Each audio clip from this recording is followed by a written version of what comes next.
Hi my families. இன்னைக்கு night நம்ம வீட்டில் என்ன ஸ்பெஷல்னு பார்த்தோம்னா, நம்ம காலையிலேருந்து ஷார்ட்ஸு போடலை. இன்னைக்கு பிறந்தநாள் கல்யாண நாள் கொண்டாடுற எல்லாத்துக்கும் என்னோட மனமார்ந்த வாழ்த்துக்கள். சாரி லேட்டாக விஷ் பண்ணுறேன். Afrin Rose, Manoj, Harishma, Prithvi, Devaki, Nivetha, Aishwarya. Wish happy birthday தாங்க. லைஃப்லாம் ஹாப்பியாக சந்தோஷமாக இருக்கணும். ஜீவவர்ஷினி, முகிலரசி, முத்துச்செல்வி, காவ்யா, கமலி. இவங்க எல்லாத்துக்கும் ஒரு பெரிய பெரிய பெரிய ஹாய் தாங்கங்களே. இன்னைக்கு வந்து சண்டே. உங்கள் வீட்டிலலாம் என்ன ஸ்பெஷல் அப்படின்னா எல்லாம் சாப்பிட்ருப்பீங்க.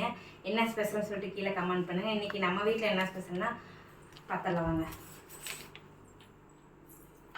உப்புமா. 2-3 வாரம் கழிச்சு இது ரொம்ப தப்புமா உப்புமா. அதுக்கு வந்து தாளிப்பு இல்லாத தேங்காய் சட்னி. ஏன் தாளிப்பு இல்லைன்னா இதுதான் நிரூக்கு ரொம்ப பிடிக்கும். தாளிப்பு இல்லாத தேங்காய் சட்னி வந்து நிரூக்கு பிடிக்கும்னால அவனுக்கு பிடிச்ச மாதிரி செஞ்சிச்சு. பாய். உங்கள் வீட்டில் என்ன ஸ்பெஷல்?